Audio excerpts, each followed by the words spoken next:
इस बात से को ग्रहण कर लिया था कि जब भी उनके नगर में कोई भी साधारण मनुष्य सत्यवादी करने के लिए बाजार में हर्षवर्धन राज्य कोई वस्तु लाता उनका राज्य और यदि वो वस्तु साया काल तक उनके राज्य की प्रजा उनसे राजा स्वयं संतुष्ट रहा करती थी, ताकि उनके राज्य से कोई खाली हाथ ना जा सके। और वचन का पालन राजा के हित के लिए वे सदैव राजा ने यह सत्य की विचार करते थे। स्वयं महाराज काल हर्षवर्धन राजा के सेवक शहर में भ्रमण महानता का परिचय जब किसी को कोई वस्तु या द्रव्य लेकर बैठा हुआ कोई भी साधारण किसी ने खरीदा करने के लिए महाराज के सेवक आदि कोई वस्तु वस्तुओं की कीमत और यदि वो वस्तु साया काल जरूरत के अनुसार तो उस राजा स्वयं कीमत लिया वह कीमत देकर उसकी राज्य से कोई खाली हाथ ना जा सके। इस प्रकार से महाराज के से दयालु राजा ने यह सत्य की अनेक लोग प्रसन्न स्वयं काल महानता की राजा के सेवक शहर में भ्रमण महाराज हर्षवर्धन जब किसी को वस्तु या द्रव्य लेकर बैठा हुआ उनकी प्रशंसा जिसे किसी ने खरीदा जब यह बात धर्मराज को पता चली उस व्यक्ति से उन स्वयं धर्मराज में पूछते महाराज हर्षवर्धन की जरूरत के अनुसार उसकी जो भी कीमत होती धर्मराज एक ब्राह्मण का वेश खरीद लेते थे। महाराज हर्षवर्धन के महाराज के से दयालु स्वभाव ने अपने साथ दरिद्रता के कारण प्रसन्न होकर चीजें महानता की चर्चा करने और कचरा एक पेटी में हर्षवर्धन की कृति अर्थात उन्हें दरिद्रता एक पेटी में भर लिया और उसकी प्रशंसा कर वे सत्यवादी जब यह बात धर्मराज हर्षवर्धन के नगर में एक दिन परीक्षा धर्मराज नहीं महाराज हर्षवर्धन उस नगर के बाजार में उस कचरे से भरी पेटी को धर्मराज एक ब्राह्मण का वेश धारण करके किंतु कौन सा व्यक्ति हर्षवर्धन कचरे नगर में प्रकट ब्राह्मण रूपी धर्मराज दिन भर वहीं पर बैठे टूटी फूटी चीजें ने उनका कूड़ा कचरा एक पेटी में भर स्वयं काल हुई तब राजा ने दरिद्रता एक पेटी में भर लिया बाजार में पेटी को लेकर वे जिसका भी बिक्री का सामान बचा हर्षवर्धन के नगर में उचित परीक्षा लेने के लिए पहुंचे ताकि कोई खाली उस नगर के बाजार में उस कचरे से भरी पेटी को लेकर ब्राह्मण बेचने के लिए लेकर घर बैठा किंतु कौन सा व्यक्ति राजा के सेवकों ने उन ब्राह्मण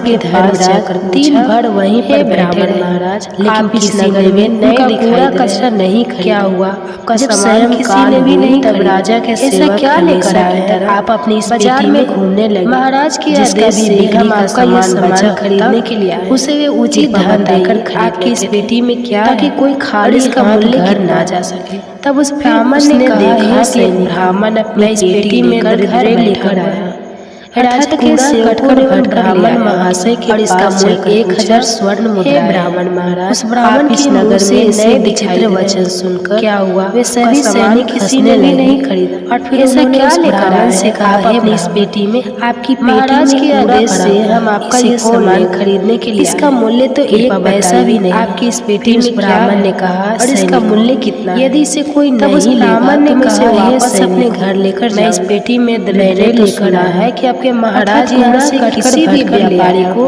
और इसका मूल्य 1000 स्वर्ण जा रहा है उसका सारा दृश्य से ऐसे विचित्र वचन लगता है मैंने सभी महाराज के बारे में झूठ सुना और फिर उन्होंने उस ब्राह्मण की ऐसी बात उनका राजा के सेवकों ने कहा ये बुरा भरा हुआ आपने सही सुना है हमारे मूल्य तो एक पैसा भी को खाली हाथ ब्राह्मण ने कहा इसका सारा माल यदि इसे कोई नहीं लेगा तो मैं इसे वापस अपने घर लेकर जाऊँ अभी आप महाराज ने तो सुना है कि आपके महाराज यहाँ से किसी भी व्यापारी महाराज हर खाली हाथ वापस नहीं जाने और उनसे उसका सारा दराज खरीद लेते आज हमारे नगर लगता है मैंने आपके महाराज के बारे में झूठ बड़ा ही विचित्र ब्राह्मण की ऐसी बात सुनकर राजा के सेवकों ने कहा हे ब्राह्मण और उसका मूल्य सही सुना हमारे महाराज किसी भी व्यापारी को महाराज ने कहा हे सेवक उसका सारा माल खरीद सामान का मूल्य जो कम से कम थोड़ी देर रुको हम अभी महाराज के माल खरीद कर आते हैं फिर उसकी वस्तु लेकर वापस महाराज हर्षवर्धन के था मेरा वचन झूठा हो जाए और उनसे कहता है राजा के सेवक उस ब्राह्मण हमारे नगर के बाजार कहते हैं ब्राह्मण आया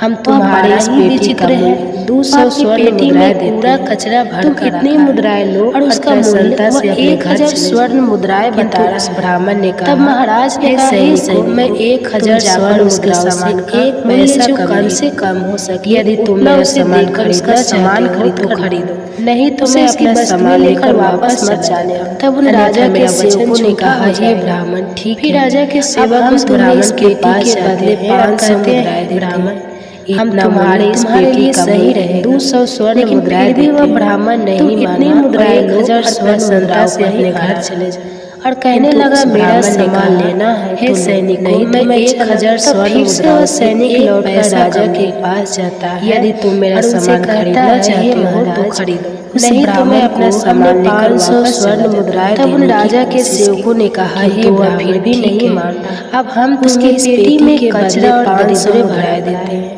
लेकिन इतना मूल्य तुम्हारे सही राय ही मांग रहा है। लेकिन फिर भी वह ब्राह्मण नहीं, आपको उसका कचरा 1000 मुद्राओं में नहीं खरीदना चाहिए। और कहने लगा मेरा समर्थन करते हैं सैनिक, नहीं तो मैं चला मेरे सत्य की। सैनिक लौटकर राजा के पास जाता है, राजा से खाली हाथ जाने नहीं दे सकता। उस ब्राह्मण सत्य का त्याग कभी नहीं स्वर्ण मुद्राएं देने, इसलिए तुम लोग जाओ। और वह ब्राह्मण जो कीमत कह रहा है उसकी पेटी में कचरा और दरिद्र भरा, इसमें संकोच मत फिर भी वह सिपाही ब्राह्मण के पास लौट कर आ गए। हे महाराज, उस ब्राह्मण को 1000 मुद्राओं में नहीं और उसके दरिद्र से भरी हुई महाराज हर्षवर्धन कहते हैं ब्राह्मण मुद्राएं लेकर चला, यह मेरे सत्य की सिपाही उस दरिद्र से भरी बेटी को लेकर अपने राजा से खाली हाथ जाने नहीं दे। महाराज ने उस बेटी को सत्य का त्याग कभी नहीं करेंगे।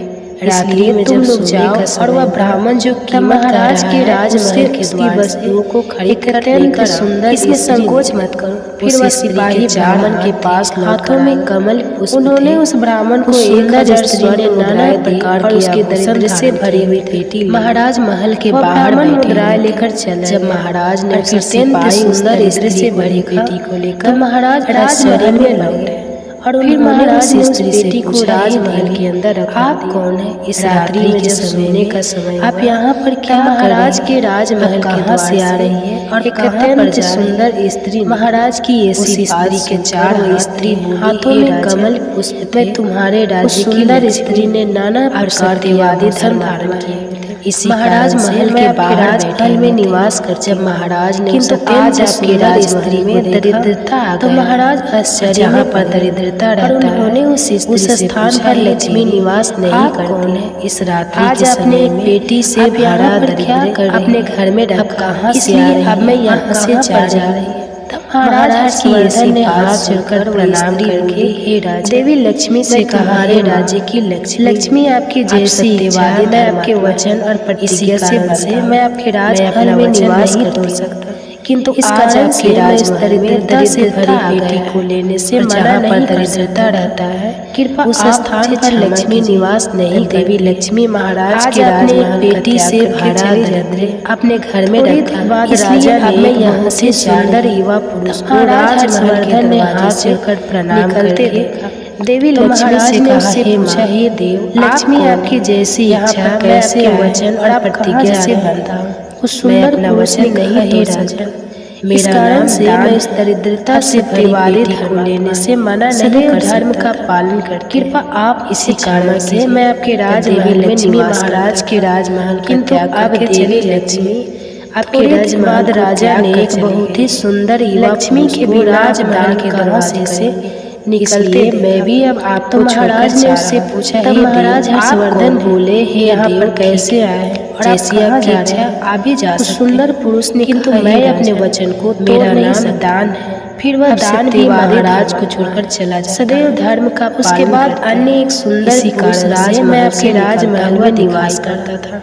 तब महाराज ने आप देवी हे देव आपके राजमहल को त्याग कर चली गई है। तो उस पुरुष ने कहा मैं राजा मैं यज्ञ करेंगे, आप इसलिए मैं भी अब आपको छोड़कर जा आप सदैव दान। महाराज हर्षवर्धन बोले हे देव से मैं जैसी राज्य में निवास जा सकते, किंतु मैं अपने वचन को तोड़ नहीं सकता। आपका घर छोड़कर दान भी महाराज को, इसलिए मैं भी जा रहा हूँ। उसके बाद लक्ष्मी के बिना यज्ञ नहीं राजमहल से निकलता हुआ दान के बिना यज्ञ संपन्न। महाराज ने उससे पूछा इसलिए मैं भी आपका त्याग करके जा रहे हैं। महाराज हर्षवर्धन ने मैं राजन मैं यज्ञ जैसी आपकी इच्छा धर्मात्मा भी जा सकते हैं, आप सदैव मैं अपने वचन का त्याग नहीं किसी कारण से। फिर वह यज्ञ राज के राज्य में निवास करता था। फिर किंतु समय बाद देवी लक्ष्मी अत्यंत सुंदर का घर राजमहल चले जाता हुआ दिखा, इसलिए मैं भी जा रहा। तो राजा ने उनसे लक्ष्मी चाहिए यज्ञ नहीं किया जा सकता और राजमहल के बिना यज्ञ संपन्न नहीं हो सकता। तब उस पुरुष ने कहा मैं आपका त्याग करके जा रहा हूँ, आपके महाराज के कारण मैं आपके घर में निवास कर रहा था, जैसी आपकी इच्छा, आपके यहाँ भी जा सकती दान, किंतु मैं अपने वचन का त्याग नहीं करूँ। उनके बिना फिर वह यज्ञ भी राजयश की प्रकृति नहीं हो सकती। फिर कुछ समय बाद से मैं भी अत्यंत सुंदर पुरुष राजा ने उन्हें भी नमस्कार किया और आदर पूर्वक। तो राजा ने उनसे भी पूछा, हे महाशय, अन्य एक अत्यंत सुंदर स्त्री राजमहल से निकली। तब उसने सुंदर वस्त्र परिधान मैं यश उसे देखकर राजा के कारण मैं आपके घर में निवास कर रहा था और आप किस कारण से मेरे राज्य महल का त्याग कर रहे हैं आदि सब। तब वो स्त्री बोली, हे राजन, मैं कृति आपको यश की प्रकृति नहीं, दान, यज्ञ और इसी कारण से मैं भी आपका साथ छोड़ दिया। तब राजा ने उन्हें भी नमस्कार किया, आदर नहीं जा सकते, इसलिए मैं भी जा रही। अन्य एक तब राजा ने सुंदर स्त्री राजमहल में एक अत्यंत जिसने सुंदर वस्त्र परिधान किए हुए थे और उसे देखकर राजा ने पूछा, हे देव, आप कौन और आप भी हमारे राजमहल से मेरे राज्य महल का त्याग। उस पुरुष ने कहा, हे राजन, स्त्री बोली, हे राजन, मैं कृति सत्यवादी धर्मात्मा यज्ञ और इसलिए मैं आपके यहाँ साथ छोड़ दिया, किंतु अब आपके बिना मैं भी आपके राजमहल में नहीं ठहर सकती, इसलिए मैं भी जा रही हूँ। तब राजा यहाँ से जा फिर अंत में एक अत्यंत सुंदर पुरुष सत्य आप भी मेरा त्याग। और उसे देखकर राजा ने, मैंने तो आपका कभी त्याग ही नहीं किया और आप भी हमारे राज ना करने के कारण सभी। तब उस पुरुष ने कहा, हे राजा, इसलिए आप मुझे छोड़कर कैसे जा सकते? सत्यवादी, मैंने अपने सत्य वचन का पालन करने के यहाँ दरिद्र को अपने घर में रखा। मैंने संसार के कल्याण के लिए यह वचन या स्मृति मेरे राज्य से कोई भी खाली हाथ नहीं जा रहा। जो भी मेरे राज्य में कोई वस्तु बेचने आएगा, यदि उसकी वस्तु भी मेरा नहीं खरीदे, किंतु मैंने तो आपका कभी त्याग मैंने अपने सत्य वचन का पालन करने के कारण सभी ब्राह्मण को 1000 स्वर्ण, इसलिए आप मुझे छोड़कर कैसे जा सकते था? उसी मैंने अपने सत्य वचन का पालन करने के लिए दरिद्र को अपने घर में रखा। मैंने संसार के कल्याण के लिए जिस स्थान पर दरिद्र रखा, मेरे राज्य से कोई भी खाली याद नहीं जाए। स्मृति जो भी मेरे राज्य में कोई वस्तु बेचने आएगा, सत्य वचन का पालन करने के लिए मैंने उन सभी को मैं खरीद लूंगा और इसलिए मैंने अपने सत्य वचन का पालन। महाराज हर्षवर्धन की बात सुनकर ब्राह्मण को 1000 स्वर्ण, यदि आपने मेरे दरिद्र को त्याग किया, उसी दरिद्र की मैं आपका राजमहल देवी लक्ष्मी जाकर मुझसे कहा, सचमुच बड़े कि वे उस स्थान पर निवास नहीं करती, इसलिए जिस से मैं आपके राज्य महल में ही निवास लक्ष्मी के जाते हैं फिर से राजमहल में लौट। सब मुझे थोड़ी ही देर बाद एक सुंदर वचन का पालन करने के लिए ही मैंने राजा ने पूछा, हे देवी, और अब आप भी मुझे छोड़कर जा कृति है। महाराज हर्षवर्धन की बात सुनकर वह सत्य वापस लौटकर, यदि आपने मेरे लिए कृति ने कहा, हे राजन, मुझे क्षमा कर, मैं आपका राज में यश दान यश के बिना तो सचमुच बड़े पुण्य, किंतु सत्य के बिना नहीं, इसलिए सबसे मैं आपके राज्य महल में ही निवास करूंगा। फिर राजा ने कृति का स्वागत किया और वह राज उसके थोड़ी ही देर बाद एक सुंदर स्त्री लौटकर आया। राजा ने उसे देखकर राजा ने पूछा, हे देवी, आप तो यश है और आप मुझे छोड़कर कृति है, अभी आप मुझे छोड़कर चली गई। तब उस पुरुष ने कहा, वापस क्यों लौटकर? कोई राजा कितना ही बड़ा ने कहा, हे राजन, मुझे क्षमा कर, सत्य के बिना उसे यश दान यश के बिना तो रह सकती, इसलिए जहाँ पर सत्य के बिना नहीं, इसलिए जहाँ वहीं पर रहेगा मैं भी वहीं, सत्य के बिना मैं नहीं। राजा ने कृति का स्वागत किया और राजमहल में चली गई। फिर यह कुछ बाद यज्ञ भी राजा ने उनसे पूछा, राजा ने उनसे भी पूछा, हे महाशय, आप छोड़कर चले गए थे? तब यज्ञ ने कहा, हे राजन, चाहे उस पुरुष ने कहा, हे लक्ष्मीपति और कोई राजा कितना ही बड़ा, किंतु बिना सत्य के यज्ञ शोभा नहीं के बिना उसे यश प्राप्त नहीं विराजमान है, इसलिए जहाँ भी आपके पास ही रहना इतना कहकर यज्ञ भी राजमहल में वापस। सत्य के बिना मैं नहीं रह बाद दान भी वापस। फिर यश राजा ने उनसे भी पूछा, हे महाशय, आप भी मुझे छोड़कर भी लौटकर, फिर लौटकर किस कारण से आए? उनसे भी पूछा, हे महाशय, हे राजन, मैं दान हूँ। कुछ समय पहले मैं आपको छोड़कर गया, कितना भी लक्ष्मी में सत्य दानसी क्यों न, और जहाँ सत्य बिना सत्य के वही शोभा नहीं देता, कोई भी मनुष्य में सत्य धनवान क्यों, इसलिए मैं भी बिना सत्य के वह दान नहीं कर सकती। राजमहल में दान का महत्व सत्य से ही होता है। दान भी इसलिए मैं भी लौट कर राजा ने उनसे भी कहा, हे महाशय, आप भी मुझे छोड़कर गए थे और फिर लौटकर भी राजमहल में चला गया। तब उस पुरुष ने कहा, हे राजन, मैं दान कुछ समय पहले मैं आपको छोड़कर गया, हे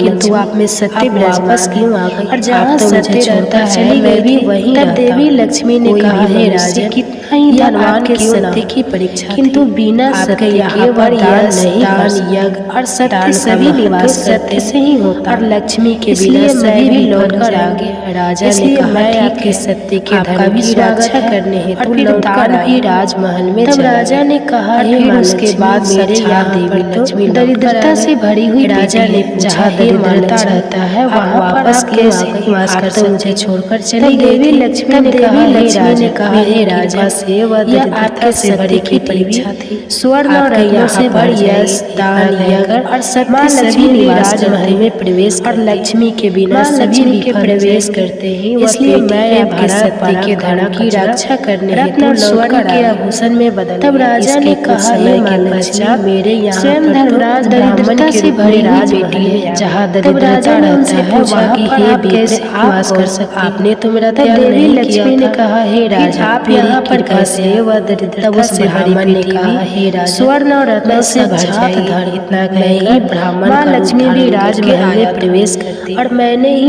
1000 स्वर्ण मुद्राओं के बदले तुम्हें दरिद्र परा करा, किंतु तुमने अपने सत्य के बल से मुझे बदल दिया। इसके कुछ समय के तुम्हें वरदान देने के लिए राज ब्राह्मण के रूप में राजमहल कौन सा वरदान? तब राजा ने उनसे पूछा कि धर्मराज ने अपना मूल स्वरूप तो मेरा त्याग नहीं किया। राजा हर्षवर्धन ने कहा, हे कैसे आपके दर्शन करके मैं धन्य राजा मैं आप अपनी कृपा सदैव मुझ पर ब्राह्मण का रूप धारण मुझे और कुछ नहीं चाहिए। और मैंने धर्मराज ने राजा को आशीर्वाद देने बदले तुम्हें उस स्थान से अंतर ध्यान, किंतु तुमने अपने सत्य के कहते हैं, हे देवर्षि नारद, इसलिए इस प्रकार से अपने सत्य धर्म के कारण बताओ मैं तुम्हें कौन सा वरदान विजय प्राप्त की? इतना कहकर धर्मराज ने अपने मनुष्य को कभी भी सत्य का अनादर। राजा हर्षवर्धन ने कहा, हमेशा सत्य का पालन के दर्शन करके मैं सत्य की राह पर चलता है। अपनी कृपा से पास लक्ष्मी, दान, मुझे और कुछ नहीं चाहिए, सदैव निवास। धर्मराज ने राजा को आशीर्वाद दिया। इस प्रकार स्थान से अंतर देख कृष्ण ने भगवान श्री कृष्ण कहते हैं, हे देवर्षि नारद, इस प्रकार से अपने सत्य धर्म के कारण अवश्य बताएं। अगर जानकारी अच्छी लगी हो तो वीडियो को लाइक जरूर करें। मनुष्य को कभी भी सत्य का अनादर नहीं करना चाहिए, हमेशा सत्य का पालन करना चाहिए। सब्सक्राइब सत्य की राह पर चलता है।